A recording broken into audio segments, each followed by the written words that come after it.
목차는 이렇게 돼 있어요. 힙 조인트의 인절이랑 테스트, 그 다음에 ROM 확인하고 모빌라이제이션을 위한 운동들로 이렇게 준비를 했고요. 힙 조인트의 인절이는 대체적으로 흔하지는 않아요. 혹시 여러분들 힙에 문제 있는 걸 흔하게 접해 본 적 있나요? 없죠. 별로 없거든요. 왜냐하면 고관절 때문에 문제가 되는 선수, 제가 봤었던 제일 큰 선수는 고관절 무혈성 괴사 또는 어덕터 스트레인 그 정도였던, 그 다음에 플렉서 스트레인 정도 선수는, 그리고는 별로 없거든요.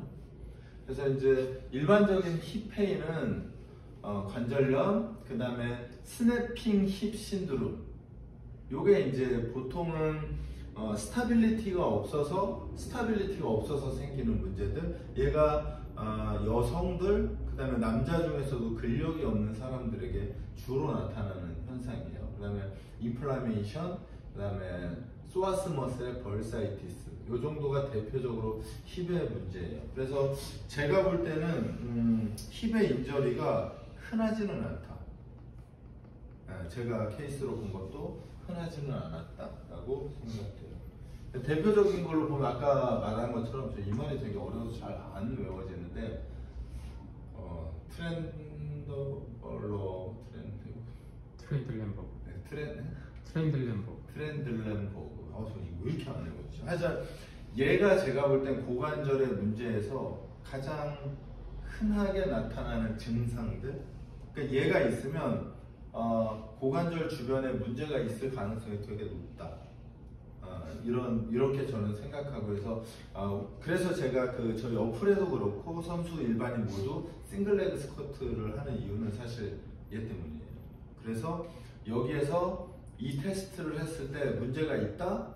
그러면 고관절과 펠빅 주변 코어의 안정성이 부족하다라고 저는 그냥 결정하거든요. 그게 이제 저희 검사에서는 싱글레그 스쿼트 상태에서 발끝, 무릎, ASIS의 일직선, 그 다음에는 ASIS 양쪽과 AC 조인트의 몸통이 그대로 직사각형을, 이 두 가지 조건을 충족하면 안정성이 괜찮다고 이렇게 평가를 하거든요.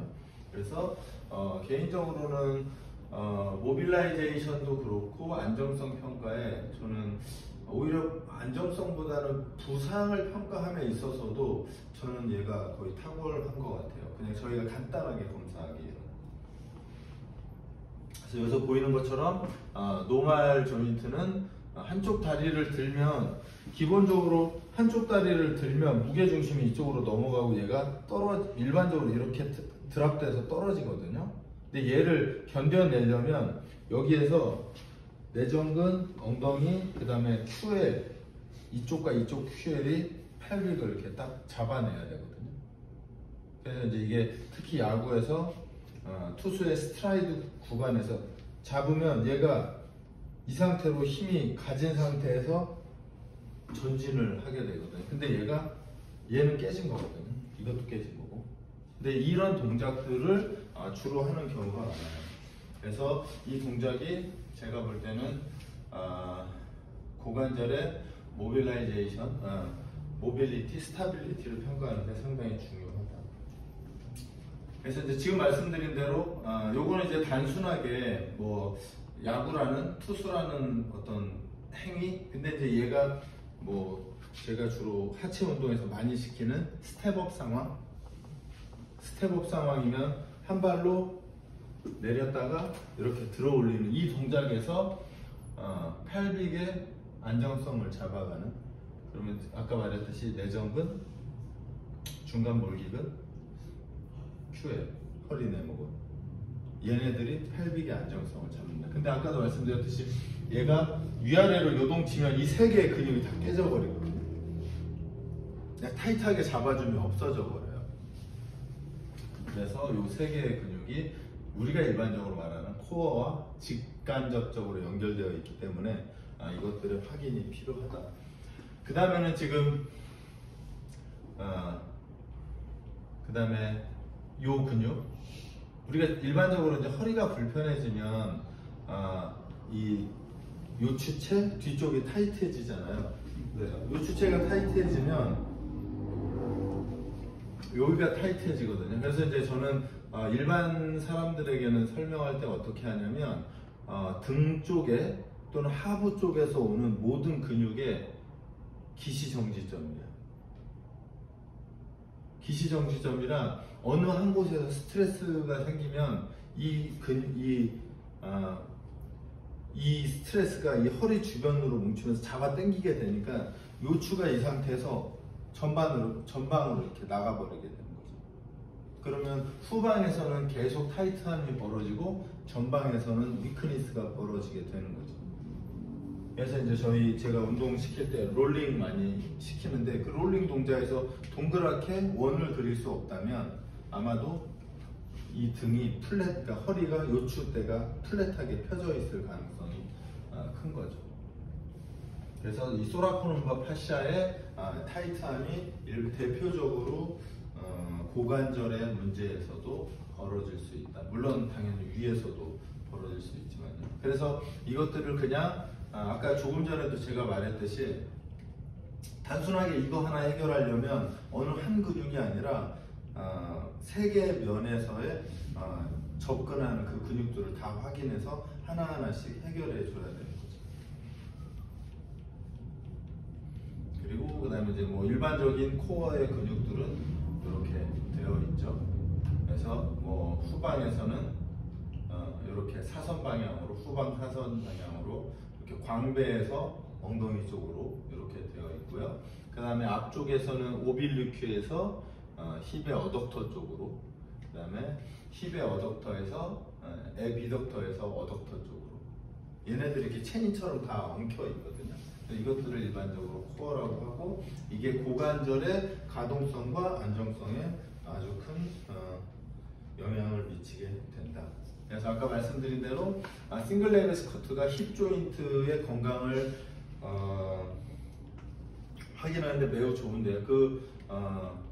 방식은 하체에서는 발끝, 무릎, ASIS, 그 다음에 AC 조인트와 ASIS의 박스.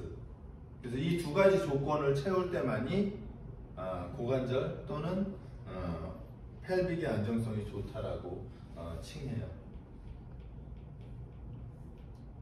그래서 조금 전에 말씀드린 대로 전 개인적으로는 이걸 잘 외우진 않아요. 왜냐하면 이것대로 교정 운동하기에 운동 처방이 있긴 하거든요. 근데 그것대로 접근하기가 좀 어려워서 전 개인적으로 그냥 이런 현상이 벌어지면 그냥 불안정성이 존재하다 이렇게 하죠. 그래서 아까 말씀드린 대로 발구스가 되는 경우, 힙이 하이크 되는 경우, 들고 있는 다리가 올라가죠. 그래서 그 다음에 들고 있는 다리가 떨어지면 드랍 된다고 하고요. 그 다음에 이제 토소의 로테이션, 뭐 이게 인워드 로테이션, 아웃워드 로테이션이 있는데 뭐 잘 모르겠어요. 좀 복잡해요. 전 복잡한 건 개인적으로 좀 싫어하는 편이라 그래서 몸통이 돌거나 팔빅의 위치가 변하거나 그 다음에 무릎이 안쪽 또는 여기 바깥쪽은 없는데 바깥쪽으로 돌아간다면 고관절의 안정성이 없다라고 하죠. 그래서 힙 조인트의 ROM은 굴곡과 신전, 에비덕션과 어덕션, 그 다음에 인터널과 익스터널 로테이션. 아까도 말씀드렸듯이 우리가 힙의 ROM을 확인한다. 그러면 사지탈 면에서의 ROM, 그 다음에 프론탈 면에서의 ROM, 그리고 그 트랜스버스, 그러니까 회전 면에서의 ROM 세 가지를 바로 확인하는 것이 필요하다. 이렇게 보시면 되고요. 그래서 조금 전에 말씀드렸듯이 아까 제가 뭐 잠깐 얘기한 내용인데요. 이 동작이 햄스트링을 늘리는 거거든요. 그래서 사실은 햄스트링을 늘리면서 대각선 패턴에 있는 요추부, 허리부까지의 근막 파샤를 같이 해결하기 위해서 사실은 얘로 약간의 가벼운 접근, 내가 그 다음에 강도 있는 스트레칭을 들어가기 위한. 왜냐하면 IT 밴드, 특히 IT 밴드의 타이트함은 햄스트링과도 영향이 직접적으로 있으니까요. 그래서 이렇게 하고, 그 다음에 회전을 통해서 이렇게 피리포미스를 늘려가요. 그래서 아까 제가 저쪽 정호쌤하고 찬호쌤 쪽에서 얘기했는데, 만약에 제가 사지탈 면에서 햄스트링이 짧다 그러면 햄스트링을 늘리고 바로 햄스트링 스트레칭을 하면 되고, 그 다음에 피리포미스다 그럼 저 역시도 그렇게 해요. 피리포미스 동작에서 피리포미스를 풀고 다시 피리포미스 스트레칭을 하고, 대신에 아까 말했듯이 이 전체적인 흐름은 깨지 않거든요. 특히 첫 대면을 한 사람들께. 그래서 이런 방식으로 해서 지금 이 손이 여기에 이렇게 와 있는 건 힙 조인트가 포스테리어 방향으로 들어가지 않으면 이 손으로 피머의 넥 부분을 눌러갖고 그대로 안으로 깊이 있게 넣어주는 거고, 왜냐면 포스테리어 글라이딩이 되지 않는 거니까. 어깨도 마찬가지잖아요. 어깨도 포스테리어 글라이딩이 되지 않는 거니까. 그래서 이런 식으로 진행을 하고요. 그래서 만약에 통합적으로 모두 됐다 그러면 뭐 주로 이제 요건 제가 허리까지 안 좋을 때 많이 쓰는데 프리체스 스트레칭으로 확인을 하죠. 요게 되면 이제 혼자 움직이면서 고관절의 어떤 스트레칭 운동들을 해나가면 되죠. 여기까지가 되면 이제 요거는 이제 조인트 모빌라이제이션, 주로 조인트 모빌라이제이션을 하기 위해서 몬스터 밴드나 파워 밴드를 메고, 이렇게 하는 거는 어디에 늘리는 거예요? 소아스, 그죠? 전면부를 늘리겠다고, 요거는 후면부를 늘리겠다. 그러면 아까 제가 얘기했듯이 패시브 스트레칭을 하면서 얘까지 사실은, 그러니까 왜냐면 늘려야 될 타겟이 명확해야 내가 어떤 방식을 쓸 것인지가 결정이 나거든요. 근데 아까도 제가 자주 드리는 말씀이지만, 내가 되게 많은 스트레칭 중에 두세 개만을 딱 선택하는 건 최소 시간에 가장 빠른 효과를 얻겠다는 거거든요. 펼치는 게 아니는 거니까. 대신에 그 선택은 측정과 평가에 의해서 선택되어져야 되죠. 그래서 이렇게 하면 이건 뭐일 것 같아요?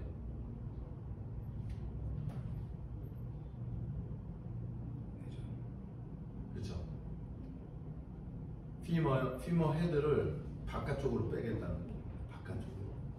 얘도. 그죠? 바깥쪽으로.